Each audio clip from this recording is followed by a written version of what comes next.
कर्मचारी पेन्शन योजना म्हणजे EPS अनेकांसाठी ना हा पगारातून कापला जाणारा फक्त एक छोटा आकडा असतो. आपण त्याचा फारसा विचार करत नाही. पण जेव्हा सेवानिवृत्ती जवळ येते किंवा कुटुंबावर एखादं संकट येतं, तेव्हा अचानक या योजनेचं महत्त्व कळायला लागतं. पण तोपर्यंत खूप उशीर झालेला असतो. अगदी. आज आपण याच विषयावर एकदम सविस्तर बोलणार आहोत. यासाठी आम्ही EPFO तज्ज्ञांनी दिलेल्या माहितीचा आणि उत्तरांचा खूप सखोल अभ्यास केला आहे. आपला उद्देश एकच आहे, या योजनेचे जे किचकट नियम आहेत, छुपे फायदे आहेत किंवा ज्या सामान्य चुका होतात, त्या सोप्या भाषेत समजून घ्यायच्या. अगदी बरोबर. कारण अनेक जण याला फक्त म्हातारपणी मिळणारी पेन्शन समजतात. पण खरं तर ही एक जबरदस्त सामाजिक सुरक्षा योजना आहे. हम्म. हे एक असं कवच आहे जे फक्त सदस्याला नाही तर त्याच्यानंतर त्याच्या कुटुंबालाही आयुष्यभर संरक्षण देतं. आजच्या चर्चेत आपण हेच बघणार आहोत की हे कवच किती मजबूत आहे आणि ते कसं काम करतं. चला तर मग सुरुवात करूया. समजा एक सामान्य कर्मचारी आहे, त्याची नोकरी सुरू होते, पगार सुरू होतो आणि नकळतपणे EPS मध्ये पैसे जमा व्हायला लागतात. काही वर्षांनी तो नोकरी बदलतो आणि तेव्हा त्याच्यासमोर पहिला आणि सगळ्यात मोठा मोह उभा राहतो. Withdraw benefit. बरोबर. विड्रॉ बेनिफिट म्हणजे पेन्शनचे पैसे काढून घेण्याचा पर्याय. आपण जी माहिती अभ्यासली त्यात तज्ज्ञ वारंवार सांगतात की हे अजिबात करू नका. पण का? एवढा मोठा धोका काय आहे यात? ही गोष्ट किती गंभीर आहे हे एका छोट्याशा उदाहरणावरून लगेच लक्षात येईल. कल्पना करा, दोन मित्र आहेत.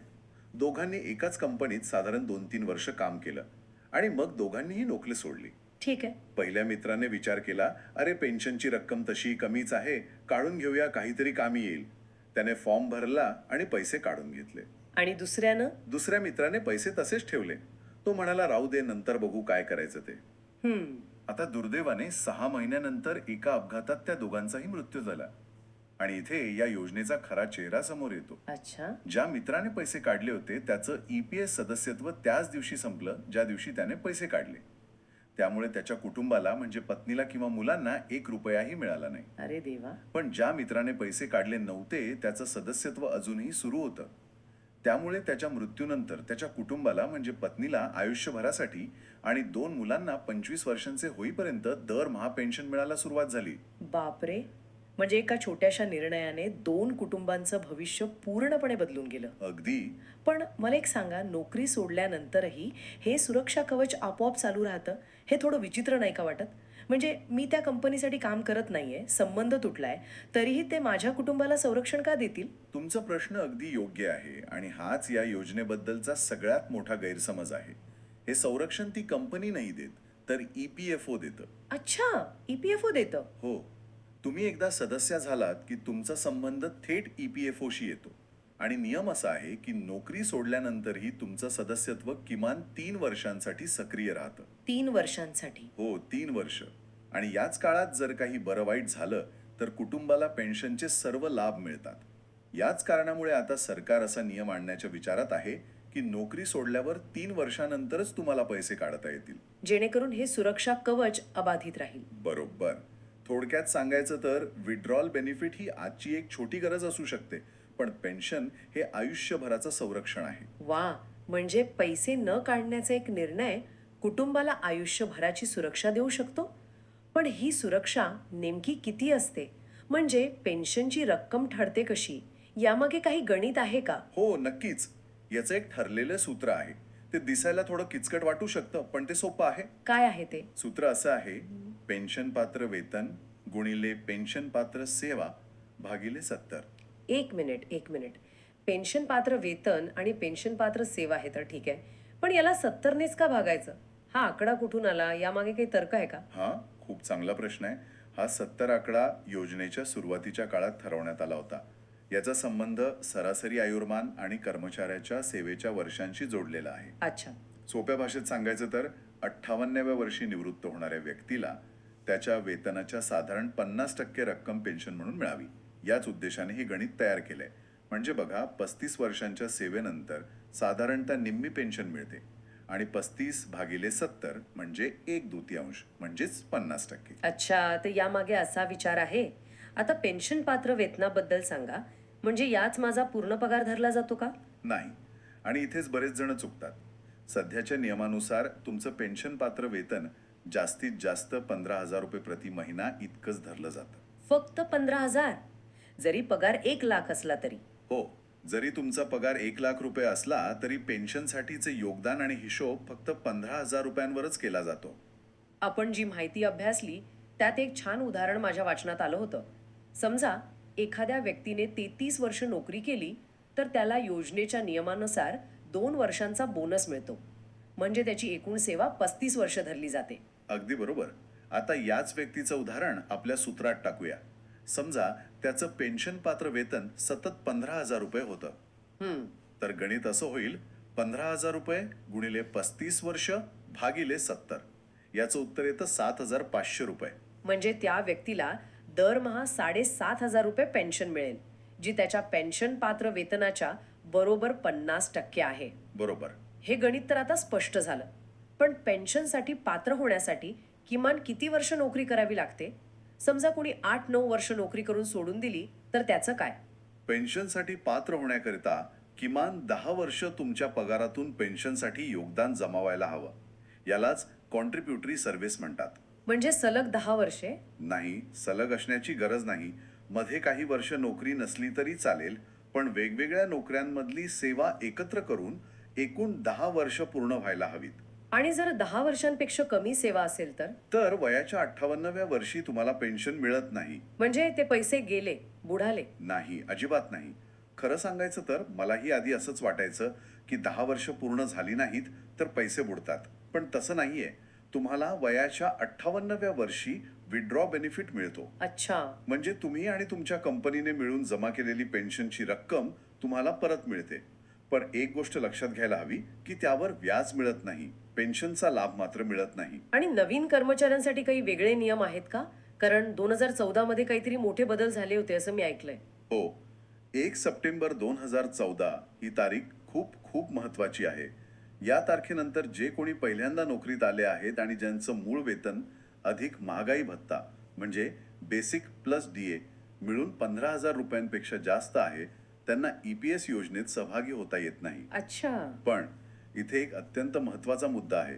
जर एखादी व्यक्ती 1 सप्टेंबर 2014 पूर्वीपासूनच सदस्य असेल आणि तिने कधीही विड्रॉल बेनिफिट घेतला नसेल तर तिचं वेतन भविष्यात कितीही वाढलं, समजा 1 लाख रुपये झालं, तरी तिचं सदस्यत्व 15,000 रुपयांच्या मर्यादेपर्यंत चालूच राहतं. अरे. हो, अनेक कंपन्या कर्मचाऱ्यांचा पगार 15,000च्या वर गेल्यावर त्यांचं पेन्शन योगदान थांबवतात, जे पूर्णपणे चुकीचं आणि बेकायदेशीर आहे. हा, तर खूपच मोठा खुलासा आहे. आता योजनेच्या सर्वात महत्वाच्या भागावर बोलूया, जो म्हणजे सदस्याच्या मृत्यूनंतर कुटुंबाला मिळणारं संरक्षण. यालाच तुम्ही मगाशी योजनेचा आत्मा म्हणाला होतात. हे कवच नेमकं कसं काम करतं? हो, समजा सदस्याचा नोकरी दरम्यान मृत्यू झाला तर त्याच्या पती पत्नीला आयुष्यभर पेन्शन मिळते. सोबतच त्याच्या 2 मुलांना ती 25 वर्षांची होईपर्यंत पेन्शन मिळते. आणि ही रक्कम किती असते? ही रक्कम सदस्याला मिळणाऱ्या पेन्शनच्या साधारण 50% असते. पण खरी जादू यापुढे आहे. म्हणजे? जर दुर्दैवाने काही वर्षांनी त्या पती पत्नीचाही मृत्यू झाला तर मुलांची पेन्शन थांबत नाही.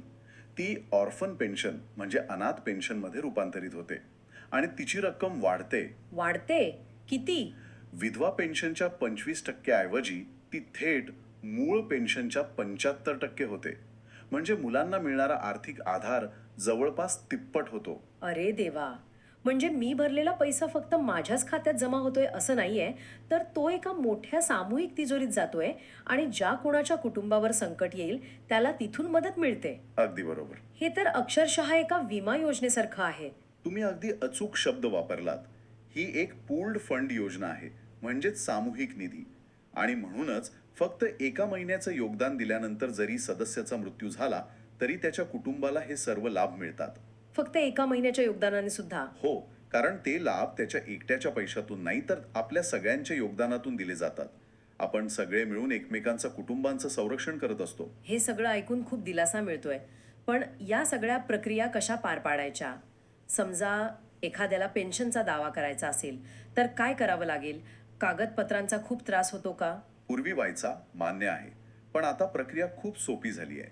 जर तुमचा UAN आधार लिंक असेल आणि तुम्ही नॉमिनेशन केलेलं असेल तर घरबसल्या ऑनलाईन फॉर्म 10D भरून पेन्शनचा दावा करता येतो. आणि नसेल तर? जरी हे केलेलं नसेल तरी जवळच्या PF ऑफिसमध्ये जाऊन प्रत्यक्ष अर्जही करता येतो. मी वाचत असताना एका गोष्टीवर वारंवार भर दिला गेला होता, नोकरी बदलताना आपली सेवा हस्तांतरित म्हणजे ट्रान्सफर करून घ्या. हे इतकं महत्वाचं का आहे?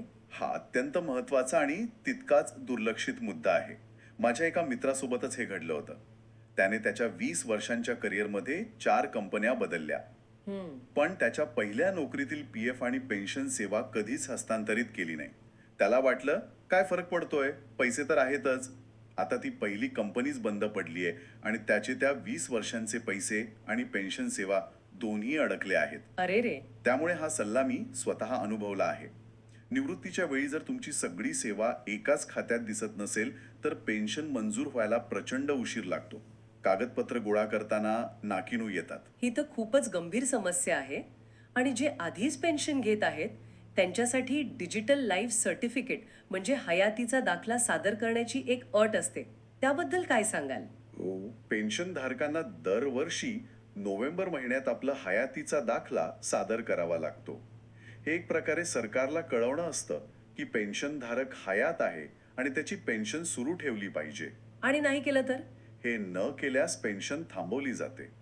पण आता ज्येष्ठ नागरिकांना यासाठी बँकेत किंवा ऑफिसमध्ये रांगा लावण्याची अजिबात गरज नाही. मग काय सोय आहे? जीवन प्रमाण किंवा उमंग ॲप वापरून घर बसल्या चेहऱ्याचं स्कॅनिंग करून हे सर्टिफिकेट सादर करता येतं. आणि ज्यांना हे तंत्रज्ञान वापरता येत नाही त्यांच्यासाठी तर एक अप्रतिम सोय आहे. ती काय? EPFOने इंडिया पोस्ट पेमेंट्स बँक म्हणजे IPPB सोबत करार केला आहे. तुम्ही फक्त एक फोन करायचा आणि पोस्टमन तुमच्या घरी येऊन बायोमेट्रिक पद्धतीने तुमचा DLC मोफत अपडेट करून देतो. वा, ही तर खरंच खूपच चांगली सुविधा आहे. आता काही विशेष प्रकरणांबद्दल बोलूया. समजा एखाद्याला वयाच्या 58व्या वर्षी पेन्शन सुरू करायची नसेल, त्याला अजून काही वर्ष काम करायचं असेल तर काही पर्याय आहे का? हो आहे. त्याला डिफर्ड पेन्शन असं म्हणतात. सदस्य आपली पेन्शन 58 ऐवजी 59 किंवा 60व्या वर्षी सुरू करण्याचा पर्याय निवडू शकतो. त्याने काय फायदा होतो? असं केल्यास त्याला प्रत्येक विलंबित वर्षासाठी 4% दराने वाढीव पेन्शन मिळते. म्हणजे 2 वर्ष उशिरा पेन्शन घेतल्यास आयुष्यभरासाठी 8% जास्त पेन्शन मिळेल. पण हा पर्याय फक्त 15,000 रुपयांच्या मर्यादेत योगदान देणाऱ्यांसाठीच आहे. अच्छा. आणि दिव्यांग सदस्यांसाठी आणि त्यांच्या मुलांसाठी काही विशेष तरतूद आहे का? हो, इथे ही योजना खूप संवेदनशील दृष्टिकोन ठेवते. जर नोकरीत असताना एखादा सदस्य कायमचा दिव्यांग झाला आणि त्यामुळे त्याची नोकरी गेली तर त्याला पेन्शनसाठी लागणाऱ्या 10 वर्षांच्या सेवेची अट लागू होत नाही. म्हणजे त्याला लगेचच दिव्यांग पेन्शन सुरू होते, मग त्याची सेवा कितीही कमी असली तरी. त्याचप्रमाणे मृत सदस्याचं मूल जर दिव्यांग असेल तर त्याला वयाची 25 वर्षांची अट लागू होत नाही. त्याला आयुष्यभरासाठी फॅमिली पेन्शन दिली जाते. या संपूर्ण चर्चेतून एक गोष्ट माझ्यासाठी तरी अगदी स्पष्ट झाली आहे. आपण कर्मचारी पेन्शन योजनेकडे फक्त एक गुंतवणूक किंवा बचत म्हणून पाहतो, पण ती मुळात एक विमा पॉलिसी आहे. बरोबर. एक अशी पॉलिसी जी फक्त आपल्यासाठी नाही तर आपल्या संपूर्ण कुटुंबाच्या भविष्यासाठी आहे. अगदी बरोबर. आणि म्हणूनच सुरुवातीला आपण ज्या विड्रॉल बेनिफिटच्या मोहाबद्दल बोललो तो टाळणं इतकं महत्वाचं आहे. ती छोटी रक्कम आजच्या गरजा कदाचित भागवेल, पण पेन्शनचं संरक्षण हे एका वादळात कुटुंबाच्या डोक्यावर असलेल्या छत्रासारखं आहे. ते आयुष्यभर टिकतं. आपण अभ्यासलेल्या माहितीमध्ये भविष्यातील एका योजनेचा उल्लेख आहे जिथे कर्मचारी निवृत्तीच्या वेळी आपला संपूर्ण PFचा निधी गुंतवून त्यातून आयुष्यभरासाठी मासिक पेन्शन घेऊ शकतील. यावरून एक विचार मनात येतो. हे आहे, लोक वारंवार नोकऱ्या बदलतात आणि दुसरीकडे माणसाचं आयुर्मान वाढलं आहे. अशा परिस्थितीत आजच्या गरजांसाठी पैसे काढण्याचा मोह आणि पेन्शनसारख्या दीर्घकालीन सुरक्षेसाठी लागणारी आर्थिक शिस्त यांच्यात एक सामान्य माणूस समतोल कसा साधणार, हाच खरा प्रश्न आहे.